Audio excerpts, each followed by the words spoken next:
இதற்கு முன்பு 2019ஆம் ஆண்டு நாடாளுமன்ற தேர்தல் வந்தது. அப்ப திருமதி சோனியா அம்மையார் அவர்களும் திரு ராகுல் காந்தி அவர்களும் இந்த நிகழ்ச்சியிலே அமர்ந்திருந்தார்கள்.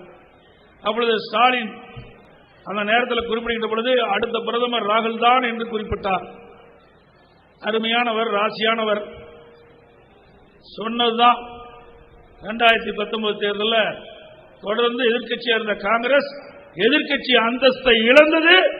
அருமை ராசியானவர் ஸ்டாலின் சொன்ன வார்த்தையினால.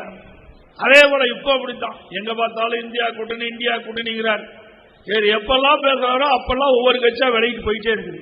சிந்திச்சு பாருங்க, ஆட்சி அதிகாரத்துக்கு நாங்கள் வர வேண்டும் என்று எண்ணி இருந்தால் நாங்கள் பாரதிய ஜனதா கட்சியோட கூட்டணி வச்சிருப்போம். ஆட்சி அதிகாரம் எங்களுக்கு முக்கியம் அல்ல, ஓட்டு போட்ட மக்கள் தான் எங்களுக்கு முக்கியம். ஓட்டு போட்ட மக்கள், எங்களை வெற்றி பெற செய்கின்ற மக்கள், எங்களுடைய வேட்பாளர் வெற்றி பெற்று போகின்ற பொழுது அந்த மக்களுடைய குறைகளை, மக்களுடைய குரலை அவர் மூலமாக நாடாளுமன்றத்தில் ஒழிப்பதுதான் எங்களுடைய லட்சியம்.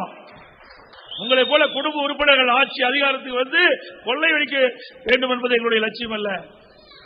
அதே எங்களுடைய கட்சி பொறுத்தவரை ஜனநாயக கட்சி, மக்களுக்கு உழைக்க வேண்டும் என்று பொன்மனச்செம்மல் புரட்சித் தலைவர் எம்ஜிஆர், புரட்சித் தலைவர் அம்மா இருவரும் தலைவர்கள் எங்களுக்கு